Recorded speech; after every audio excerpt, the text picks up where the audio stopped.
구원자. 우리가 로마서를 보면 복음에는 하나님의 의가 믿음에서 믿음까지 계수되어 있나니, 그러면서 이것은 기록된 바 의는 믿음으로 살리라 함과 같으니라. 여러분 보신 적 있죠? 믿음에서 믿음으로라고 말해요. 그래서 앞에 믿음은 구원받는 믿음을 말하는 거예요.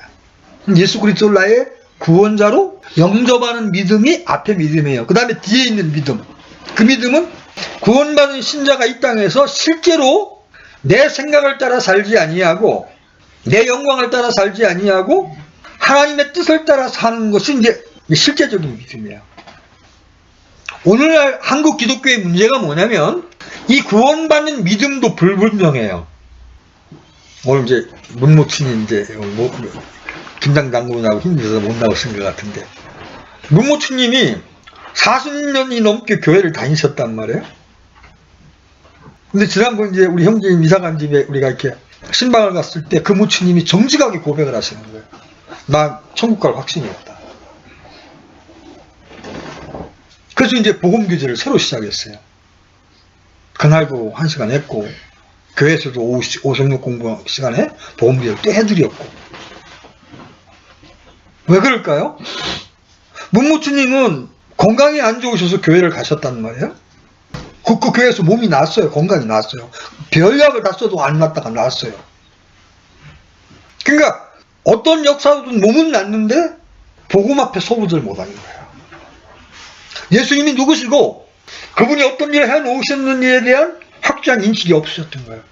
그러니까 내가 좀 마음이 좀 평안할 때는 내가 천국에 갈 수 있는 것 같고, 내 마음이 좀 힘들면 또는 내가 어떤 실수를 하면 내가 못 갈 것 같고.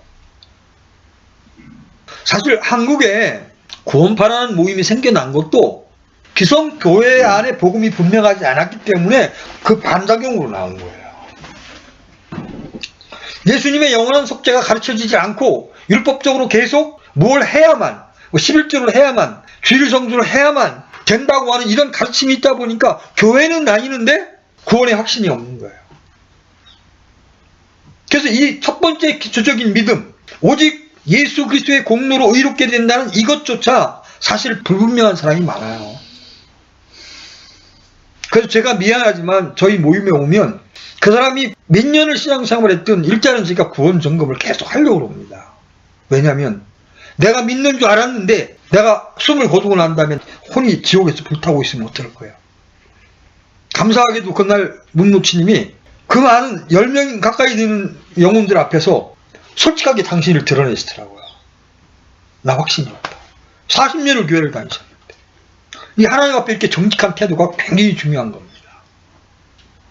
있는 모습 그대로 하나님 앞에 나올 때 하나님은 그 영혼을 외면하시지 않습니다. 근데 이 첫 번째 믿음도 불분명하지만 구원받은 신자라 할지라도 그 다음에 실제적인 믿음으로 사는 이 부분이 너무나 약하다는 거죠. 제가 앞부분은 이제 교회 다니는 사람에 대한 얘기를 한 거고, 뒷부분은 그리스도 안에 들어왔다고 하는 사람들 안에서도 성경적 믿음으로 사는 사람들이 많지가 않다는 겁니다. 안타깝게도. 제가 직장을 다니면서 또 거리 설교를 해보면서 교회 다니는 사람들을 만나서 교제를 해보면 그걸 볼 수 있어요. 심지어 우리 모임에 왔던 사람들의 삶의 모습을 제가 보면서도 야, 이 믿음으로 넘어오는 것이 이렇게 어렵구나. 성경은 우리가 가야 할 길을 분명하게 보여주고 있음에도 불구하고 믿음으로 살려는 시도조차 않는 사람들이 너무나 많은 거예요.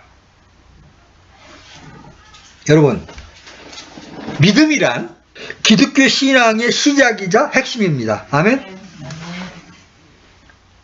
그런데 이 믿음에 의한 삶을 살기 위해 중요한 요소 중에 하나는 믿음의 성격을 올바로 이해하는 겁니다.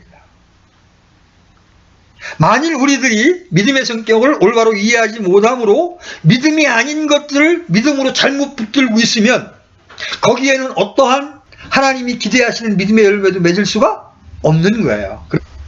그래서 오늘 믿음이 아닌 것들을 한번 살펴보려고 합니다.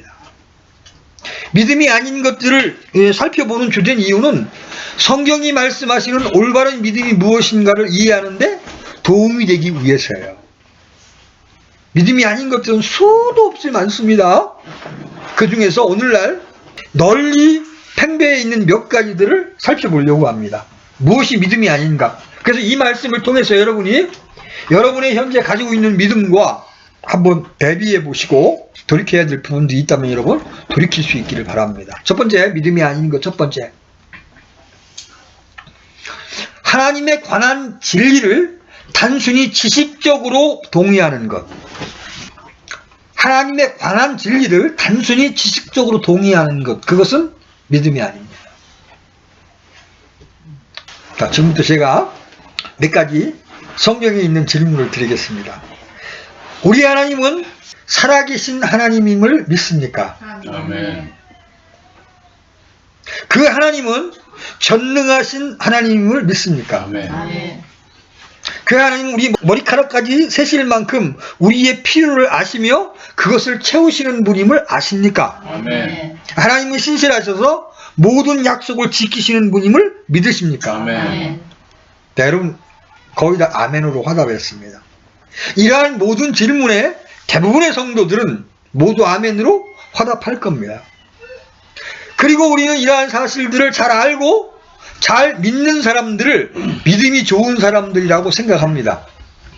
그러나 여기 그러나라는 말이 중요합니다. 그러나 하나님에 관한 진리를 그대로 믿고 받아들이는 것, 즉 하나님의 모든 진리에 단순히 지적으로 동의한다고 해서 그것이 성경이 말하는 믿음은 아니라는 것입니다. 물론 성경에 나오는 하나님에 관한 모든 진리를 그대로 믿고 받아들이는 것은 매우 중요합니다. 그게 필요 없다는 얘기가 아니에요. 그러나 그것이 성경에서 말하는 믿음의 전부는 아니라는 거예요. 우리는 삶의 열매만 보아도 이 점을 잘 알 수가 있습니다. 보세요. 하나님이 전능하신 분이며 우리의 필요를 채우시는 분임을 믿는다고 말하는 많은 성도들이 막상 그들이 필요에 처하면 하나님을 신뢰하지 않습니다. 그들은 사람이나 세상적인 수단이나 인간적인 방법을 의지합니다. 그리고 그렇게 해서라도 그 필요가 채워지지 않을 때 그들은 낙심하고 좌절합니다. 하나님을 원망하기까지 합니다. 그것은 전혀 하나님을 믿는 자세가 아니라는 거죠. 제가 그랬습니다. 구원받은 지 3개월 만에 세정적인 어려움을 겪게 되면서 하나님, 당신 나한테 이럴 수가 있습니까?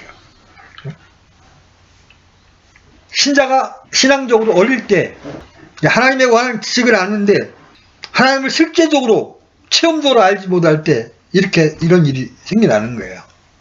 자, 보세요. 하나님에 관한 지식과 하나님의 아는 것을 우리가 이렇게 대비시켜 볼 수가 있어요. 하나님에 관해 아는 것, 그 다음에 하나님을 실제로 아는 것은 이렇게 대비가 될 수 있어요. 하나님에 관해 아는 것은 하나님에 관해 이론적으로 아는 것, 신학적 지식. 반면에 주님을 아는 것은 인격체이신 하나님을 개인적으로 아는 것, 개인적이고 체험적으로 아는 것. 하나님에 관해 아는 것은 성경 공부를 통해서 습득이 됩니다. 공부를 통해 습득이 됩니다. 반면에 하나님을 실제적으로 아는 것은 성령의 조명을 통해서 알게 됩니다. 성령의 조명을 통해서. 하나님에 관하여 아는 것은 신앙의 본질을 위한 수단입니다. 반면에 하나님을 아는 것은 바로 신앙의 본질 자체입니다. 우리가 왜 성경 공부를 합니까? 왜 하나님에 관한 공부를 합니까? 그것을 통하여 신앙의 본질을 알기 위해서입니다. 하나님에 관하여 아는 것은 삶의 변화를 주지 못합니다. 우리 킹제임 민영 안에 우리 모임 안에도 성경 지식에 관해서는 저보다 훨씬 높다고 스스로 자부했던 형제들이 많이 있었습니다. 근데 그들의 삶은 변하지 않습니다. 교회를 섬기고 형제들을 용납하기보다 교회를 파괴하고 형제들을 비방하는 일에 앞장섭니다. 삶이 변화되지 않습니다. 왜 그렇습니까? 하나님에 관한 지식은 머리에 잔뜩 쌓았지만 하나님을 알지 못했습니다. 반면에 우리가 하나님을 인격적으로 체험적으로 알게 되면 삶의 근본적인 변화가 일어납니다. 겸손해집니다. 온유해집니다. 형제들의 연약함에 대하여 오래 참습니다. 자, 우리가 살펴본 이 표에서 볼 수 있는 것처럼 하나님에 관한 지식과 하나님을 아는 지식은 다릅니다. 우리 신앙의 본질은 단순히 하나님에 관한 지식을 알고 믿는 것이 아니라 인격체이신 하나님을 개인적으로 아는 것, 하나님과 친밀한 교제로 들어가는 것을 말하는 거예요. 그런데 많은 사람들은 성경에서 말하는 믿음을 하나님에 관한 지식을 그대로 믿는 것으로 이해합니다. 즉 여기 좌측면, 여기 보면 좌측면만을 잘 받아들이고 그것을 좋은 믿음이라고 생각합니다. 그러나 성경이 말하는 믿음은 이 좌측면과 관련된 것이 아니라 우측면과 관련이 된 거예요. 즉 성경이 말하는 믿음은 하나님에 관한 사실을 잘 믿는 것이 아니라 인격체이신 하나님을 신뢰하는 것입니다. 아멘? 아멘. 물론 하나님을 잘 알기 위해서는 하나님에 관한 사실도 잘 알아야 합니다. 그리고 그 사실들을 그대로 잘 믿고 받아들여야 합니다. 그러나 그 자체가 하나님을 아는 것은 전혀 아닙니다. 하나님을 믿는 것도 마찬가지입니다. 제가 한번 성경에 나와 있는 이 하나님에 관하여 아는 것이 실제적인 신앙이 아니라는 것을 세 가지 예만 한번 찾아보겠습니다. 먼저 예수님 당시의 바리새인들의 예입니다. 바리새인들은 그 당시 가장 보수적인 신앙을 가지고 있었던 자들입니다. 그렇죠? 바리새인이라는 말이 근본주의자라는 말이에요. 그들은 창세기부터 말라기까지의 모든 성경을 하나님의 말씀으로 믿고 받아들였습니다. 그 당시 사두개인들은 자유주의 신학을 한 사람들이에요. 그래서 모세오경밖에 인정 안 해요. 부활도 안 믿습니다. 그들에 비해서 바리새인들은 훨씬 더 하나님의 말씀을 1.1에 틀림없는 말씀으로 믿은 사람들이에요. 그리고 그 하나님의 말씀에 자기 인생을 건 사람들이었습니다. 그래서 자신 스스로 누구보다 믿음이 좋다고 자부했습니다. 그런데 그런 바리새인들에게 예수님이 뭐라고 말씀하세요? 너희들 믿음 좋다 그래요? 예수님은 그들이 하나님의 말씀을 전혀 믿지 않는다고 말씀하셨습니다. 여러분 요한복음 5장 45절로 47절로 보십시오.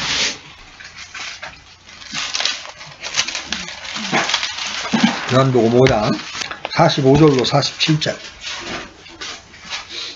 같이 읽겠습니다. 시작. 내가 너희를 아버지께 고소하리라고 생각하지 말라. 너희를 고소하는 자가 있으니 곧 너희가 신뢰하는 자 모세니라. 너희가 모세를 믿었더라면 나를 믿었으니 그는 나에 대하여 기록하였느니라. 그러나 너희가 그의 길도 믿지 아니하거든 어찌 내 말을 믿겠느냐.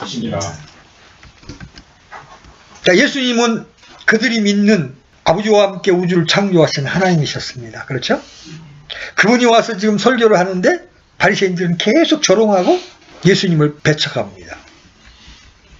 어떻게 이런 일이 있을 수가 있습니까? 이것이 바로 믿음에 대한 그릇된 이해의 전형적인 예입니다. 예수님 당시 바리새인들은 하나님에 관한 모든 사실을 그대로 믿고 받아들였습니다. 그들은 그 말씀을 잘 지키려고 열심히 노력했습니다. 그러므로 그들은 자신들이 믿음이 좋은 자들이라고 자부했어요. 그러나 그들은 인격체이신 하나님을 전혀 알지 못했습니다. 그래서 그들은 실제로는 하나님을 전혀 신뢰하지 않았습니다. 그들의 삶 속에 나타난 열매를 보아도 그 사실을 잘 알 수가 있습니다.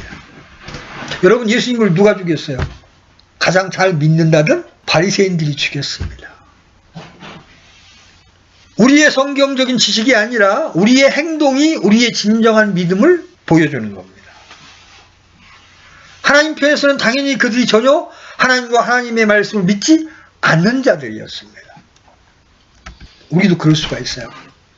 우리도.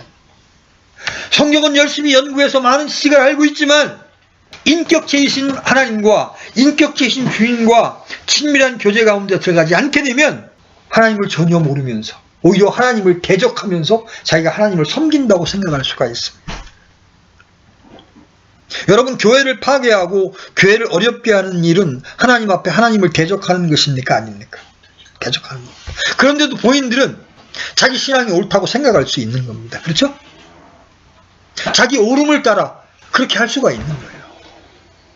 자, 두 번째 예는 마귀들입니다. 여러분은 우리 하나님이 유일하신 전능자임을 믿으시죠? 당연히 믿으실 겁니다. 그것은 참 잘하시는 겁니다. 그런데 성경은 그러한 믿음을 마귀들도 가지고 있다고 말합니다. 야고보서 2장 19절 보십시오.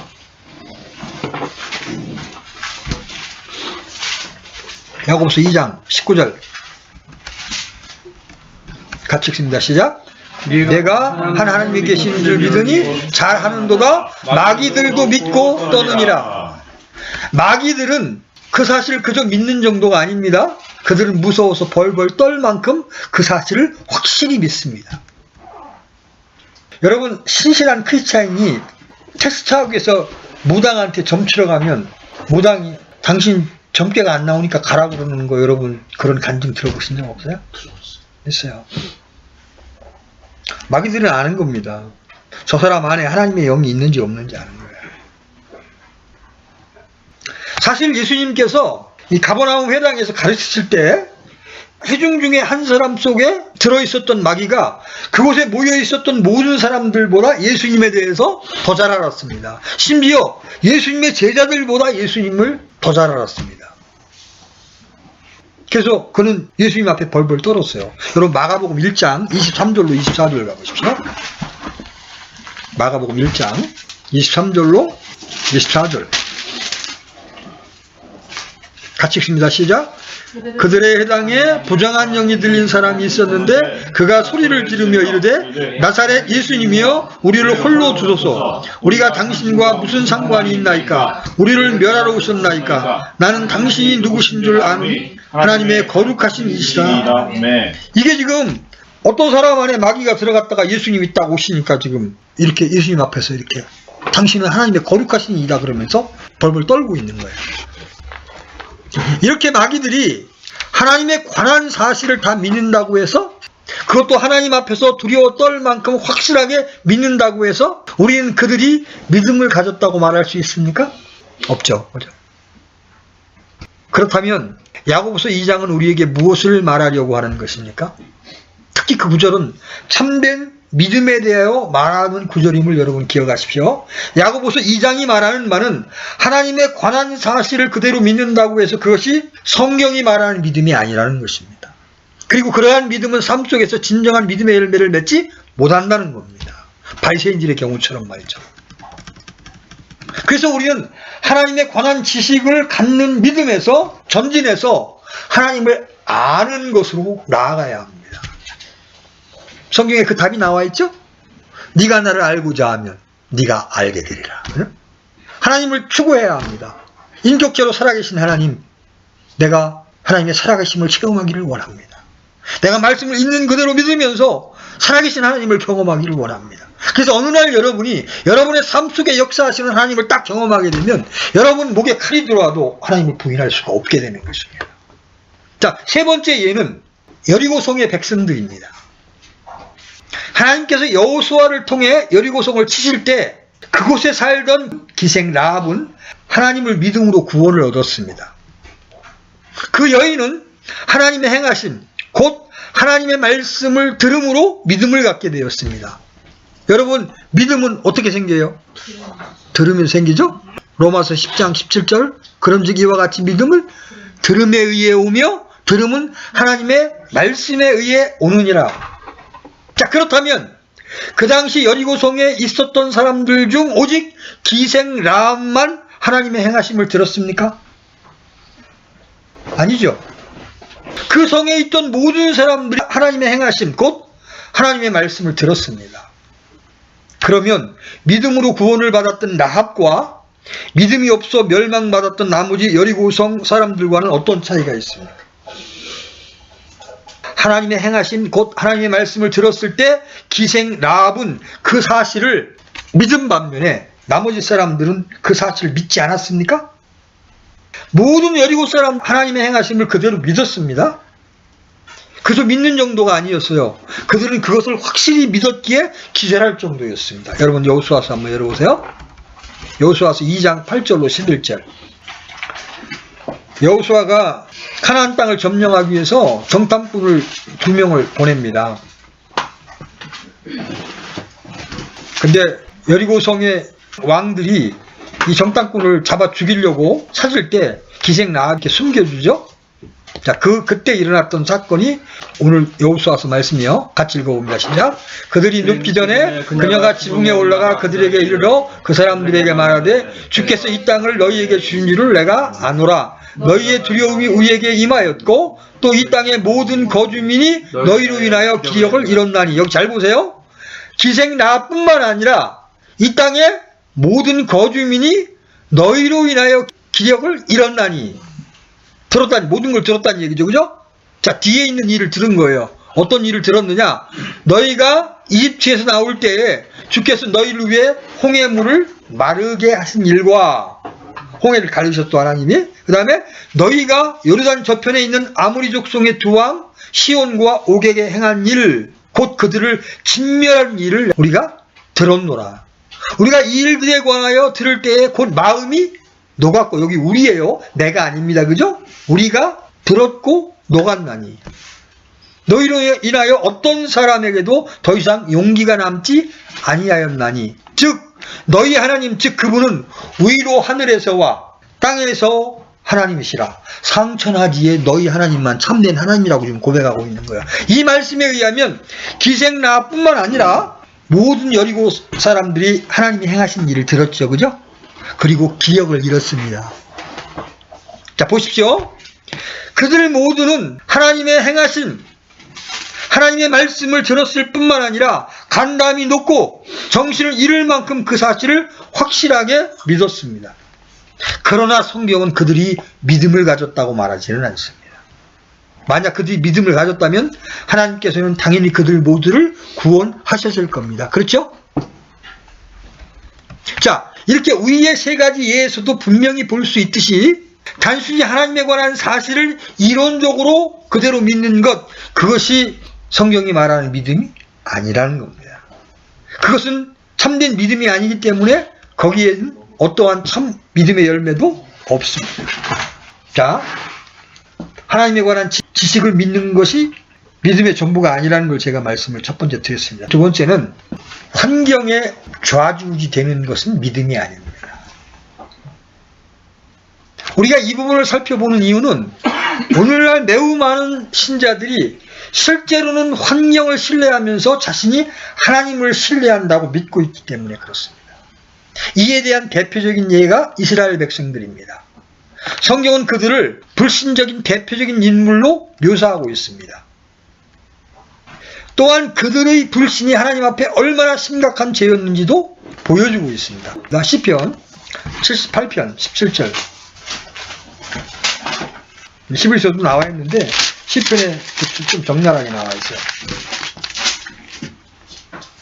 시편 78편 17절부터 22절까지 같이 한번 읽어보겠습니다. 시작. 여전히 그들은 광야에서 지극히 높으신 이를 노엽게 함으로 그분께 더욱 죄를 지었도다. 또 그들이 자기 욕심대로 먹을 것을 구하여 자기 마음속에서 하나님을 시험하였으니 참으로 그들이 하나님을 대적하여 말하여 이르기를 하나님이 광야에서 상을 준비할 수 있으리요 하였도다. 보라, 그분께서 그 반석을 치심에 물들이 쏟아지고 시내들이 흘러넘쳤도다. 또 그들이 그분이 빵도 줄 수 있으리요 그분이 자신의 백성을 위해 고기도 마련할 수 있으리요 하였도다. 그러므로 주께서 이것을 들으시고 분노하심에 이에 야곱을 향해 불이 붙고 또한 이스라엘을 향해 분노가 올라오니 이는 그들이 하나님을 믿지 아니하며 그분의 구원을 신뢰하지 아니하였기 때문이로다. 여러분, 이스라엘 백성들은 하나님이 이집트에서 행한 10가지 표적을 본 사람들입니다. 그죠? 그래서 홍해물이 갈라지고 자신들은 구출을 받고 자기를 따라오던 이집트의 병거들이 홍해물에 몰살을 당하게 될 때 할렐루야 하면서 놀라운 찬양을 드렸던 사람들입니다. 그죠? 그런데 광야 행진을 하다가 음식이 떨어지고 물이 없어 목이 마르니까 우리를 여기서 죽이려고 우리 데리고 나왔냐 그러면서 계속 하나님을 향하여 불신의 말을 하는 것을 볼 수가 있습니다. 그죠? 하나님 그것 때문에 많이 진노하셨습니다. 자, 그들이 분명히 하나님의 백성이고 하나님을 믿는다고 했었는데 어떤 환경 앞에만 서면 그 믿음이 속절없이 무너져 버리는 겁니다. 하나님께서 약속하셨거든요. 내가 너희를 먹이고 내가 너희를 입히리라. 그죠? 약속하셨어요. 근데 어려운 환경만 만나면 그 믿음은 순식간에 사라져버립니다. 그래서 이 환경에 좌우되는 믿음은 성경적 믿음, 참 믿음이 아닙니다. 그들은 환경에 좌우되는 믿음을 가지고 있었습니다. 다시 말해서 그들은 하나님을 믿는 믿음이 아니라 환경을 의지하는 믿음을 가지고 있었습니다. 그래서 일이 잘 될 때는 하나님을 믿는다고 말하고 할렐루야 찬송을 부릅니다. 홍해가 갈라지고 원수들이 자기 눈앞에서 몰살당하는 것을 보았을 때 그렇게 했습니다. 그죠? 반면에 환경이 어려워지면 이내 하나님을 불신하고 원망하고 낙심하고 좌절했습니다. 참다운 믿음은 하나님 외에 의지할 것이 없는 상황에 처해야 드러납니다. 여러분, 사람의 어떠함은 언제 드러납니까? 위기의 때에 드러납니다. 그렇죠? 위기의 때.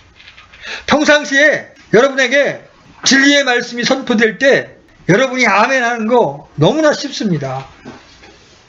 여러분 성령의 하나 된 것을 힘써 지키십시오. 아멘. 누구나 할 수 있어요. 여러분 서로 연합하여 하나님의 집으로 지어져 갑시다. 여러분 평상시에 아멘. 누구나 할 수 있어요. 그런데 어떤 형제자매와 부딪힘이 있었을 때 그 순간 진짜 믿음으로 하나님이 이 문제를 풀어줄 것을 믿고 기다리면서 하나님을 신뢰하는가, 아니면 자기의 감정과 자기의 판단을 의지해서 반응하는가, 이것이 바로 우리의 신앙 인격을 드러내는 거예요. 위기의 순간에도 환경에 좌우되지 않고 믿음으로 반응할 수 있는 여러분이 되시기를 축복합니다. 아멘. 하나님께서 부르면 갈 수 있는 가나안 땅을 왜 광야에서 뱅글뱅글 돌게 하셨습니까? 우리 안에 하나님을 신뢰하는 믿음이 없음을 드러내시고 믿음을 가르치시고 훈련하시기 위해서 그렇게 하신 겁니다. 저도 처음에 이런 생각을 했습니다. 하나님, 구원하신 다음에 그냥 천국으로 빨리 금방 그날 딱 데려가시든지, 아니면 하나님이 전능하신 분이니까 그냥 저의 삶이 만사형통하든지, 왜 이렇게 고난이 많습니까? 왜 이렇게 힘든 일이 많습니까? 그럼 제가 불평한 적이 있어요. 여기 그렇게 안 한 사람이 있어요?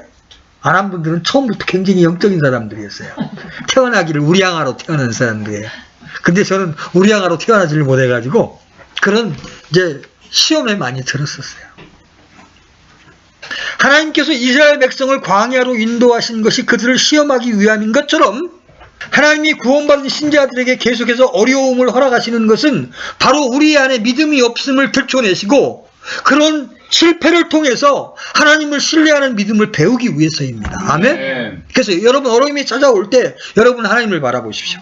하나님, 이 어려움 뒤에 어떤 일을 제게 허락하시려고 이 어려움을 허락하셨습니까? 이렇게 여러분 믿음의 눈으로 바라보게 되면 여러분이 실패하지 아니하고 실족하지 아니하고 하나님을 기쁘시게 하는 믿음의 사람이 될 수 있다는 것입니다. 아멘. 그래서 광야는 정말 의지할 곳이 없잖아요. 먹을 양식이 있습니까? 물이 있습니까? 오직 하나님만을 의지해야 돼요. 그래서 하나님께 구하고 하나님께 매달리면 하나님이 만나를 내려주시고 반석을 치셔서 물을 공급해 주시는데도 이스라엘 백성들에게 믿음이 없는 거로 계속해서 불평하고 불신의 말을 내뱉었습니다. 그렇죠? 그래서 끝내 가나안 땅을 유업으로 받지를 못했습니다. 우리도 그렇다는 거예요. 우리도 어려울 때마다 우리를 도우시고 우리를 공급하실 수 있는 하나님을 여러분이 기억하시고 그분 앞에 나아가십시오. 아멘. 은혜의 보좌 앞에 담대히 나아가십시오. 그러면 그분이 여러분의 마음을 지켜주시고 때를 따라 여러분에게 필요한 것들을 공급해 주실 것입니다. 아멘. 아멘. 여러분 앞으로 신앙하면서 특별히 그렇게 이제 새롭게 예수를 믿게 된 김동영 형제님 삶 앞에 이런 어려움들이 반복적으로 일어날지 모릅니다. 홍해 앞으로, 광야에 마실 물이 없는 곳으로, 사막 한가운데로. 그 모든 상황의 공통점은 인간적인 방법으로는 해결책이 전혀 없다는 것입니다. 다시 말해서 하나님 이해에 의지할 것이 전혀 없다는 거예요. 그때 내 모든 방법이 딱 끝났을 때 우리는 하나님을 의지할 수밖에 없고 그때 하나님이 우리 안에 역사하시기 시작한다는 겁니다. 오늘날 어떤 성도들은 어려움을 당할 때 하나님께 기도하면서 하나님께서 도와주실 것을 믿는다고 말합니다. 그러면서 그들은 그 문제를 해결할 여러 가지 방법들을 생각해냅니다.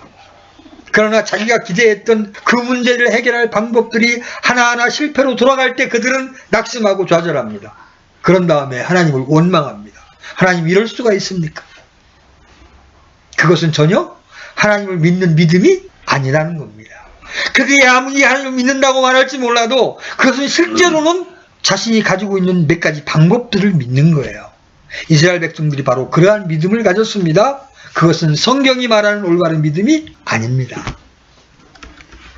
어떤 성도들은 일이 잘 될 때는 그래도 내 믿음이 괜찮았는데 어려운 일을 당해보니까 내 믿음이 떨어졌습니다. 이렇게 말합니다. 그러나 그 말은 틀린 말입니다. 그들은 처음부터 믿음이 없었던 겁니다. 다만 그게 어떤 사건을 계기로 드러났을 뿐이에요. 참다운 믿음은 환경에 의존하지 않습니다. 아멘? 아멘. 환경에 의존하는 믿음은 참 믿음이 아닙니다. 그것은 하나님이 아니라 실제로 환경을 믿는 겁니다. 모세를 보십시오. 그는 이스라엘 백성과 똑같은 환경에 처해 있었습니다. 아니 어쩌면 모세가 더 어려운 환경에 처해 있었을 것입니다. 왜? 모세가 인도자였으니까요. 여러분, 제가 이 조그만 교회를 해봐도요, 그냥 교회에 참석하는 사람과 인도자의 입장은 전혀 다릅니다. 모든 짐을 지고 한 사람 한 사람 위해 기도해야 되기 때문에 고통스러울 때가 참 많습니다. 집에 쌀이 떨어지면 똑같이 먹을 것이 없을지라도 부모가 자녀들보다 더 어려운 것이 사실이에요. 그죠? 왜? 내 가정을 책임져야 되니까. 그러나 이러한 상황을 만났을 때 모세는 이스라엘 백성들과 같이 행동하지 않았습니다. 똑같은 상황인데도. 우리는 홍해 앞에서 모세의 모습에서 이 부분을 선명하게 볼 수가 있습니다. 이스라엘 백성들은 자기 눈에 보기에 구원의 여망이 없는 상황에 처하자 하나님을 원망하기 시작했습니다. 그리고 두려워서 낙심하고 좌절하기 시작했습니다. 그러나 모세는 달랐습니다. 모세는 이스라엘 백성들과 극명한 대조를 이루게 됩니다. 여러분 출애굽기 14장 10절로 14절 열어보십시오. 출애굽기 14장 10절로 14절 같이 읽습니다. 시작.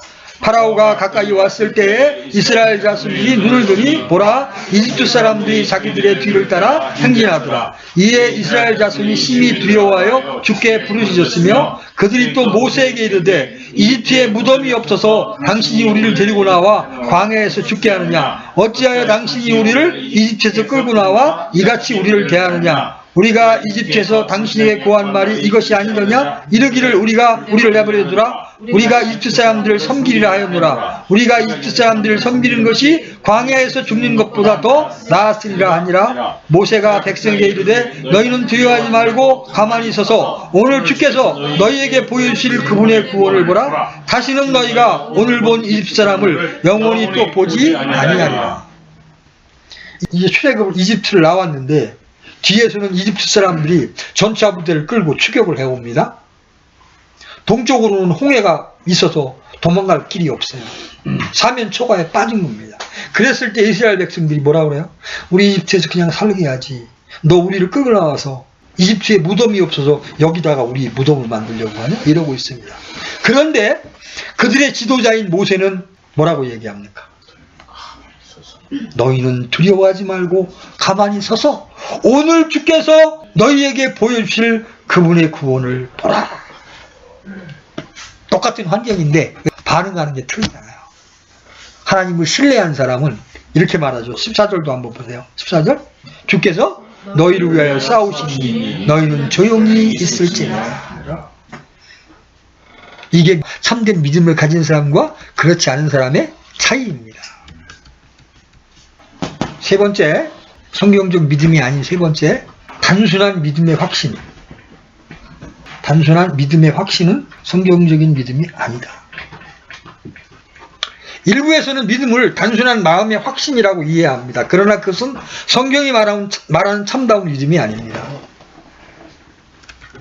믿음을 단순한 마음의 상태로 이해하는 성도들은 그 초점을 하나님께 두기보다는 자신의 마음 상태에다 둡니다. 그래서 그들은 자기들의 마음속에 확신을 가지려고 노력합니다. 그러나 그 초점이 그 마음의 상태에 있는 한 절대로 참다운 믿음을 가질 수가 없어요.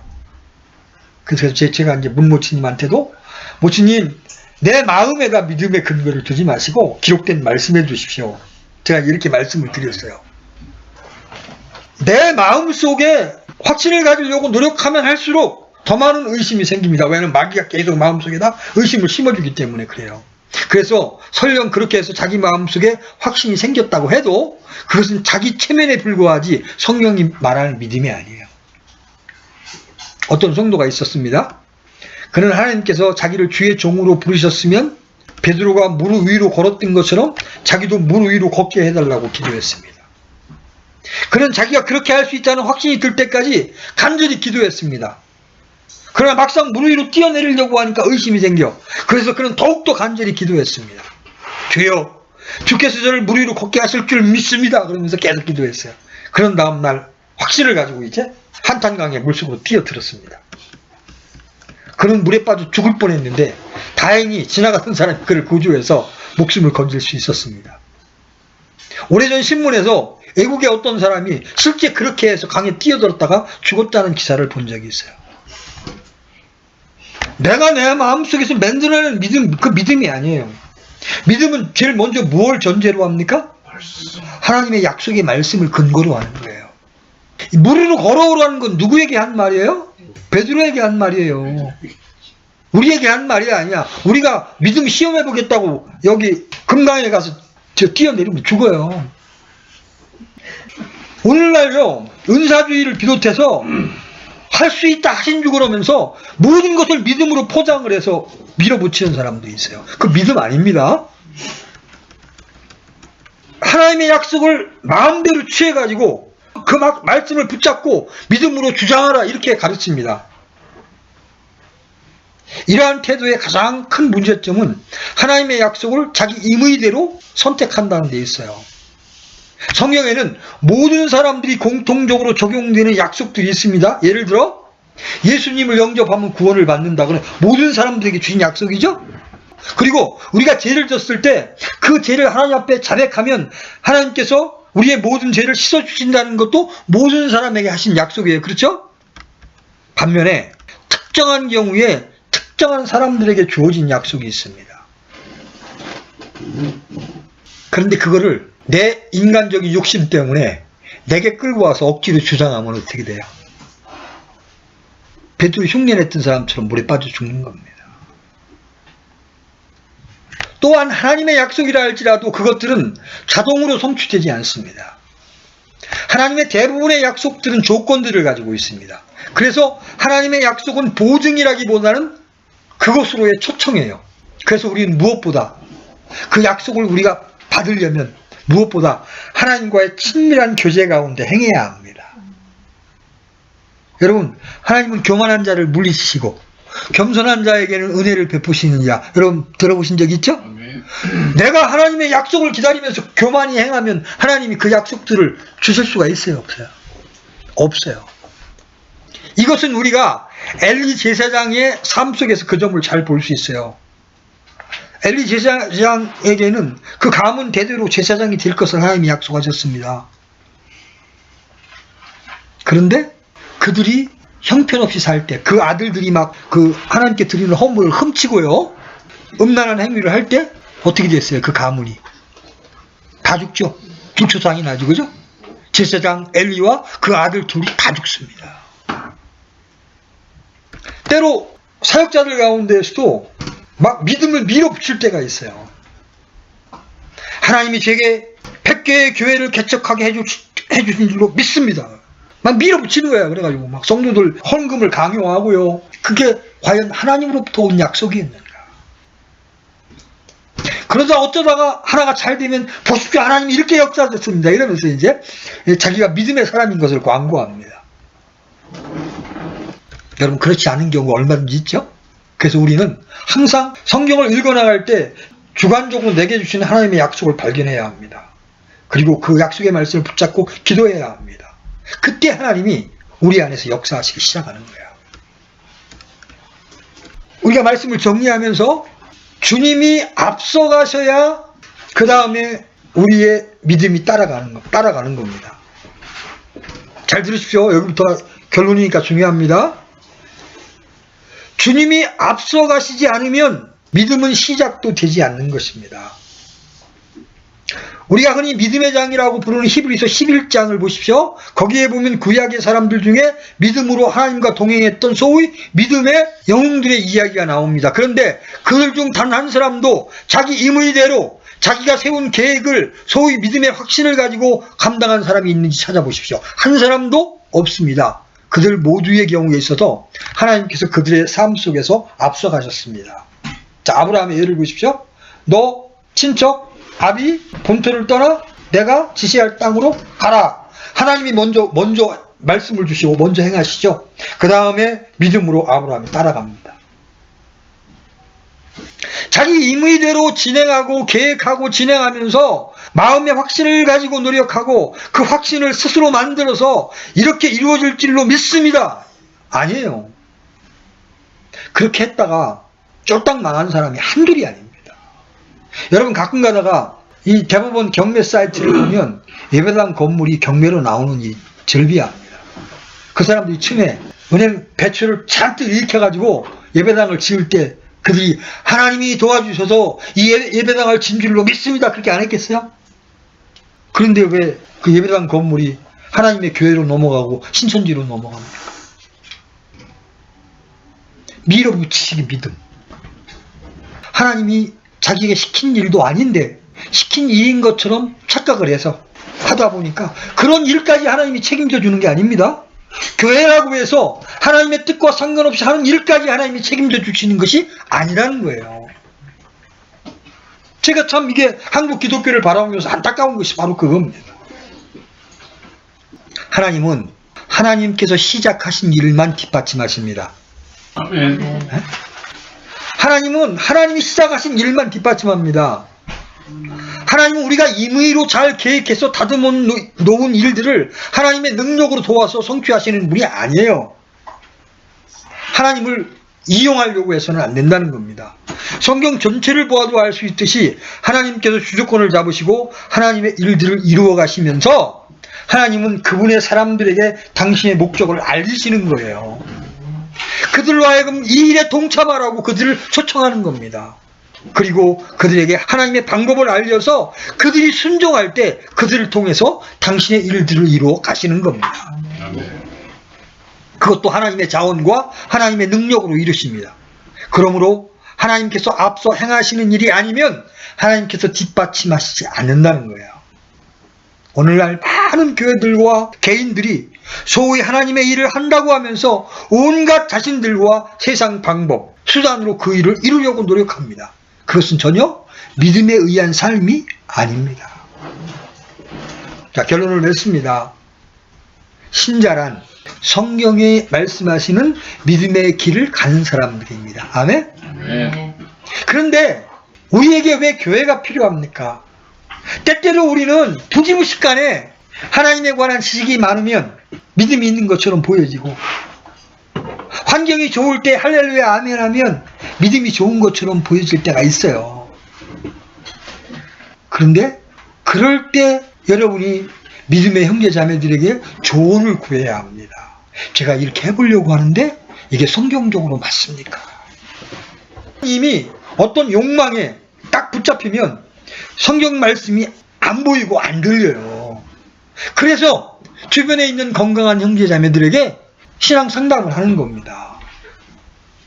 그래서 아주 사소한 문제까지도 지체들과 교제하면서 내가 지금 이게 믿음으로 걷고 있는 건지 아니면 내 욕망으로 걷고 있는 건지를 분별해서 하나님이 보여주신 길로 걸어가게 될 때 거기에 평강이 있고 거기에 믿음의 열매가 있고 거기에 기쁨이 있는 것입니다. 네. 우리 모두가 그런 믿음의 삶을 살아가기를 간절히 원합니다. 아멘. 오늘은 믿음이 아닌 것들을 먼저 살펴봤어요. 나중에 시간이 될 때 좀 더 자세하게 하나씩 살펴보겠습니다. 잠시 기도하겠습니다.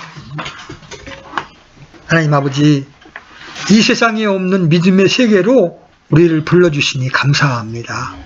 그러나 우리가 아직 어려서 때때로 믿음이 아닌 것을 믿음인 것처럼 붙잡고 시행착오를 겪을 때가 참 많음을 이 시간 고백합니다. 오늘 말씀을 통해서 성경적 믿음이 아닌 것을 살펴보았습니다. 단순히 하나님에 관한 객관적인 지식을 가지고 있는 것이 믿음의 전부가 아님을 보았습니다. 우리가 말씀과 기도 가운데 살아계신 주님을 추구할 때 아버지 우리를 만나주셔서 하나님을 인격적으로 알아갈 수 있도록 주님 복을 주시기를 간절히 원합니다. 또 우리가 환경에 흔들릴 때가 얼마나 많은지요. 환경이 좋을 때는 믿음이 있는 것처럼 할렐루야 아멘 하지만 조금만 어려우면 실족하고 집회에 참석하는 것조차 어려워하고 그럴 때가 얼마나 많습니까?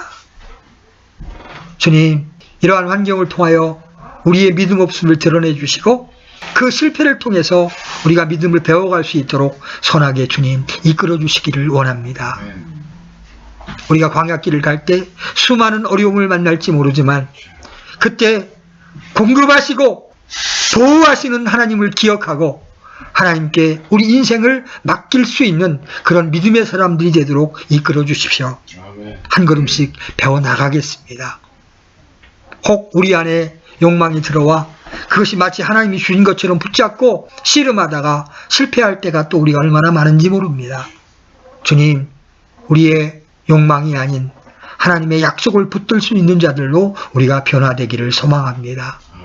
그래서 그 하나님의 약속이 하나님의 능력에 의해서 성취될 때 우리가 거기에 사역자들로 부름받아서 그 하나님의 약속을 성취하는 일에 쓰임받는 도구가 되기를 원합니다.